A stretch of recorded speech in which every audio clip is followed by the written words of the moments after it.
Well, welcome back to the channel yet again. I'm back, as you can tell. So you couldn't tell from the last video. We got a new Jeep to work on here. So I'm gonna get to work on it. I'm not gonna waste any time. I want to make this a straight tutorial of how to change out the CV axle on a 2001 Jeep Grand Cherokee. So let's just, like I said, let's just hop right into it. So this is future editor Kenny here, way in the future. I just want to hop on here and let you guys know that I filmed this video probably almost a year ago at this point, and that there's a few little mistakes here and there in it, some stuff I didn't like, some things I wanted to change, but I filmed it such a long time ago that I can't. So just ignore those mistakes. I'm still going to put it out. I'm still going to make it because it's part of the Jeep build. It's part of something that needs to get fixed. But just ignore some of the stuff. I also want to point out, if you want a good laugh, if you want a really good laugh, pay attention to how clean and happy I am in the beginning of this video till the end. It's hilarious. Anyway, so let's hop back on the rest of the video. I'll show you guys how I fix this, and like I said, wait till the end. So let's get right into it. Let's get right into taking the wheel and the brakes off, and then hopefully everything else comes off the way I hope it will.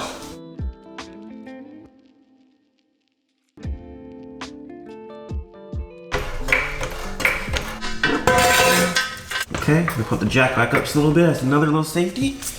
And then there we go. Okay. Thing I'm going to do first is I'm going to make sure I can get this cotter pin out first, because if I can't get that out, then taking the brakes off is pointless. Hopefully this cotter pin will still be usable, because I don't have an extra one once I do get it out. So future Kenny here yet again. I want to make a couple voiceovers for things that I figured out in the future, like this cotter pin. So if you just take the little cover that's covering the axle nut that's behind the cotter pin, if you just put a little pressure on that, and as you put pressure on that, pull the cotter pin, it will come straight out. What's happening to me right now is that that little cover is putting pressure on the cotter pin, and that's why I can't pull it out easily. I didn't realize it at the time, but now that I've thought about it and I've seen it and I've done it once or twice more, I know what I'm doing wrong here. So yeah, if you just want to get it out, just put some pressure on that little cover, pull the pin out, it'll come out in 2 seconds. Ah, there we go. Got it. Whew. Okay, I'm back. Had to go to the store as usual because Kenny can never get it right the first time. But I had to get a T45 Torx bit because that's what's on the caliper bolts, and I cannot get the bracket bolts, the caliper bracket bolts, off without the caliper out the way. Because there's a line that runs right to where this bolt is. And I also turned the wheel, which I don't know why I didn't do that to begin with. That was really stupid. But that's the only way I can do this. For some reason, I looked up online. Every tutorial I looked at don't have these. The rear do, but not the front. So I don't know why mine have this. But if you have it, it's T45. So we're not even done the brakes off yet, and we're already having a good time. So I think you guys will have an easier time getting these brakes off than I did. I don't know what is going on with my Jeep, but I have different bolts. I have different lines in the way. I think someone maybe have rebuilt this front end at some point and just did a terrible job at it. I'm not 100% sure. I've never seen Torx bits on the front calipers. Guys, if you know, let me know if that's like something normal. I know they're on the rears on these things, but not on the fronts. So I'm starting to think maybe this caliper may not be from a Grand Cherokee. But either way, if you can, I would try and just take the caliper bracket bolts off so the whole thing comes off together. The pads, the caliper, and the bracket. That would be way easier than having to do what I had to do, taking the caliper off, then taking the bracket off, then having to take the pads out. It'd be so much quicker. So if you can do that, just do that. It'll come right off. I can hold these, but got the caliper bracket off. Those are 18 mils. These are the Torx bits that were on the front caliper. They were T45, which I don't think belong in there. Had to go buy one of these just to get it out, because I thought I had these, but I didn't. We're gonna try and get the axle nut off, because I believe that has to come off to get this off, if I'm not mistaken. So let's get the bolt off. This right here, 36 mil axle nut. I have a 36 mil axle socket on the impact. Set it as high setting. Let's see what happens. Hopefully this doesn't spin. Woo! That was clean. Let's go. I'll take it. So out of everything for this job, I was stressing about getting an axle nut off. I thought that was gonna be the hardest thing to get off, and it was easiest. It was the easiest thing to get off. I probably could take it with a breaker bar. I thought it was stuck on there, it'd be seized. It wasn't. Came off easy. I would highly suggest if you have an impact, you get an impact and get this off.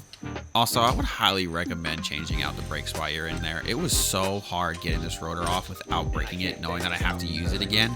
In retrospect, now looking back at this, I probably should have just got the brakes replaced while I was in here, and it would make my life a lot easier. I think even with a rubber mallet, I still don't feel comfortable hitting that rotor knowing that I have to use it again.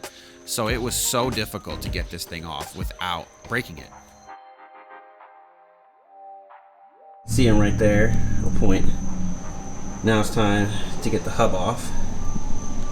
Hopefully these come out good. If these come out good, then we're in the home stretch to get an axle out.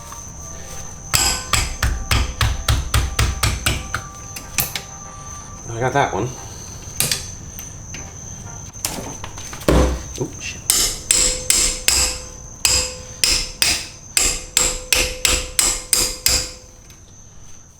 So by this point, I got the top bolt out, the one on the other side out, but the one closest to the camera I could not get loose. So my torch was out of gas. I did not have a 1/2" 13 to put on my 1/2" breaker bar. I didn't have impact sockets for that. As you can tell, you can see I'm not using impact sockets, which that probably was why I couldn't get off with impact, but that wasn't working. So what you don't see here is I soak it in penetrating fluid and like go eat lunch for a little bit. Like I just soak it, let it sit. So then when I came back, I had the bright idea to use my 3/8 breaker bar and put my Jack's pole on the end of it too to give me some more leverage with the penetrating fluid. That bolt finally came loose and I was able to get it out with the impact. Then once I got that bolt out, I beat the crap out of the wheel hub off and it fell right off. I kind of wish I recorded it because I beat the crap out of that wheel hub.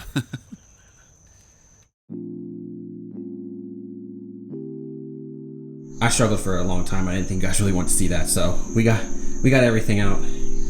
There's the hub bolts. There's the hub and the axle. Let's see how bad all this stuff was. I am exhausted already. So I ended up buying a new wheel hub assembly. That's the old one. That's the new one. Since I was in here, I was like, might as well replace it. So let's open the new one and make sure that it matches the old one. And then this is the new one, which I hope matches, because if not, then I'm screwed. Looks to be exactly the same. Just flip it over, make sure all that is the same. Yep, that all looks the same. Let me show you guys the bad CV. Make sure those match. So we have old axle CV, axle shaft. That is, I mean, I don't know how that thing was still working. I mean, look at that. You can see it. Oh my gosh, look at that.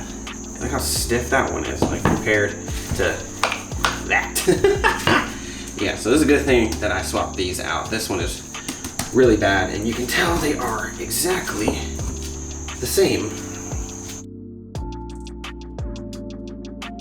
All right, guys, you saw how hard that was to get off, and this Jeep's not even rusty. Like there's no rust on this thing at all. I think from the CV axle throwing so much grease around for so long and all that getting caked on everything just kind of clumped it all together and got it all stuck.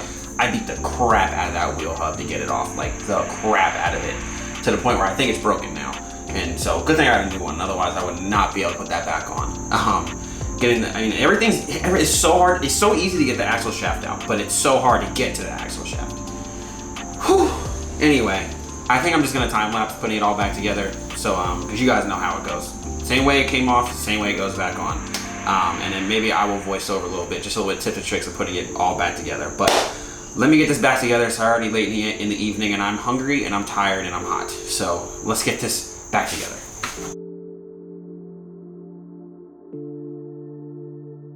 It's pretty self-explanatory how it goes back on. There's really no tips and tricks. I will say make sure that axle goes all the way in. Make sure it goes all the way in, otherwise you will have problems.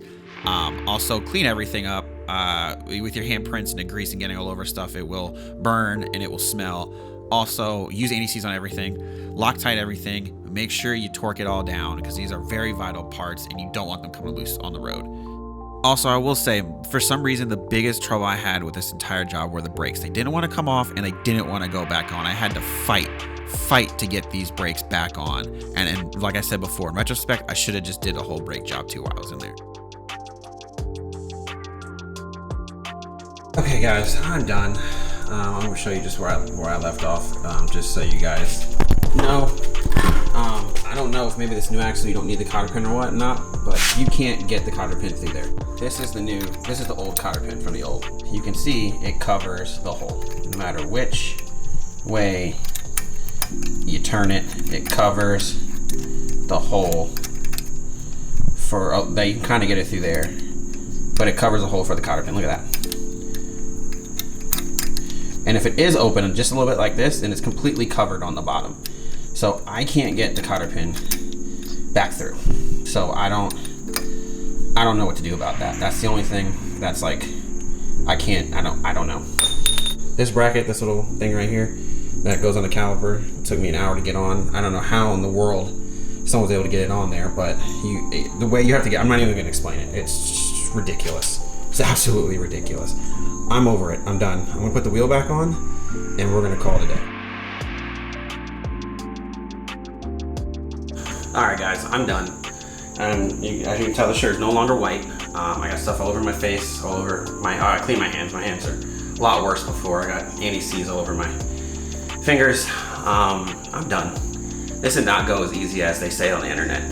I had no rust on this thing. But from all the grease being thrown around in there, I think kind of just seized it all up together. So it was very hard to get off. The hardest part out of all this, out of everything, was the brakes. I don't know why. They were so hard to get off and get back on. It literally took me an hour just to put that little pin back on the caliper. It's unbelievable. If the brakes were in the way, this would have taken me 20 minutes. I'm now on hour 4 of this, when people online say it takes an hour and a half to 2. So this is granted, I'm filming while I do it, which takes a little bit more time, but still, I don't think even if I was filming, it still would take as long. I'm tired of it. I don't want to do it anymore. I can't get the cotter pin back on. I don't know what to do about that. So hopefully the bolt doesn't come off. I don't know. I don't know. So, but I'm done. I will talk to you guys later. There'll be another video soon. Hopefully, I'm doing something that's not as hard as this, hopefully. I'm gonna go take a shower now. Goodbye. Okay, this is update on the cotter pin situation. You guys have seen the whole edit already. This is just me showing you that I was able to get the cotter pin in. I had to go get new cotter pins, obviously, but I also used the OEM nut. I did not use the bolt that came with the new drive shaft. It's too big. It covers up the cotter pin hole. So if you get this and it comes with this, don't use it. Use the bolt that's on there already, the OEM one, and then torque it down to 175, and then go get new cotter pins and you'll be good to go. I got brand new ones from AutoZone. These are them. There's an assortment of them, so just get these. They're like $5, I think, and you'll be good to go. All right? Okay, cool. That's just update from future Kenny that I did actually complete the whole job.